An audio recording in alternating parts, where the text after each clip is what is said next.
8 नवंबर 1957 को एक फ़्लाइट जिसका नाम पैन एम फ़्लाइट 7 था, उसने 11:51 पर सैन फ्रांसिस्को इंटरनेशनल एयरपोर्ट से उड़ान भरी। दोस्तों, फ़्लाइट 7 की उड़ान से पहले मामूल के मुताबिक एरोप्लेन का फ्यूल चेक किया गया। दोस्तों, प्लेन का फ्यूल रिफिल करने के बाद प्लेन की इंजन की कंडीशन को चेक किया गया कि प्लेन में कोई किस्म की खराबी तो नहीं है, मगर दोस्तों उस वक्त कोई खराबी नजर नहीं आई और प्लेन अपनी उड़ान के लिए बिल्कुल तैयार था। दोस्तों, इस फ्लाइट ने हवाई में मुख्तसर कयाम करने के बाद टोक्यो रवाना होना था। दोस्तों, इस फ्लाइट में टोटल 8 अफराद अमले के और 36 मुसाफिर सवार थे, मगर उनमें से किसी को भी नहीं पता था कि अब उनके साथ क्या होने वाला है। दोस्तों, ये फ्लाइट एक नहायत लग्जरी फ्लाइट थी। इसके अंदर रिक्लाइनर सीट्स, 60 इंचेस का वसी लेग रूम और खाने के अंदर 7 तरह की डिशें मौजूद थी। और तो और दोस्तों, इस फ्लाइट के अंदर शैंपेन की सहूलत भी मौजूद थी।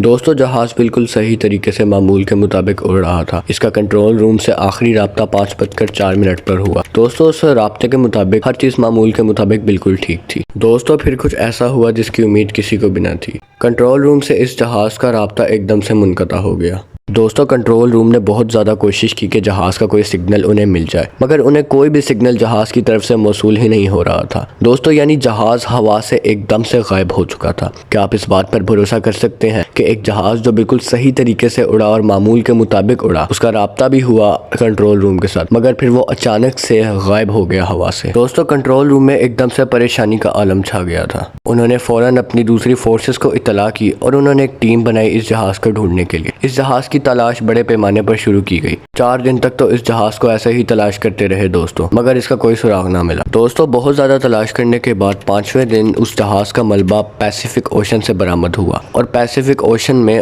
19 डेड बॉडीज भी बरामद हुई उस जहाज के साथ। दोस्तों, इस जहाज के अंदर कुल 44 अफराद मौजूद थे, जिसके अंदर से 36 मुसाफिर थे और 8 अमले के लोग थे, मगर तलाश के वक्त डेड बॉडी सिर्फ 19 लोगों की बरामद हुई। ना जाने वो बाकी के 25 लोग कहाँ गए और उनके साथ क्या हुआ, ये भी एक अलग मिस्ट्री है। दोस्तों, ये सब इस बात की तस्दीक कर रहा था कि जहाज समुद्र में गिरकर तबाह हो चुका है। दोस्तों, हैरत की बात तो ये है कि समुद्र से बरामद होने वाली डेड बॉडीज में तमाम लोगों ने लाइफ वेस्ट पहन रखी थी, यानी कि उन सबको मालूम था कि अब जहाज पैसिफिक ओशन के अंदर गिरने वाला है। दोस्तों, इन्वेस्टिगेशन रिपोर्ट के मुताबिक जहाज के अंदर किसी भी किस्म की आग लगने का कोई खतरा नहीं था और ना ही डेड बॉडीज के पोस्टमार्टम से ये मालूम हुआ कि जहाज के अंदर कोई किस्म की आग लगी या किसी किस्म का धमाका नहीं हुआ। मगर दोस्तों, एक सवाल जो कि बहुत ही ज़्यादा उठ रहा था वो ये था कि आखिरकार जहाज़ तबाह कैसे हुआ और पैसिफिक ओशन में किस तरह गिरा। दोस्तों, कुछ टीम्स का ये कहना है इस जहाज़ के बारे में कि जहाज़ के अंदर फ्यूल कम हो गया था, इसकी वजह से वो गिर गया। मगर दोस्तों, कुछ टीम्स का ये कहना है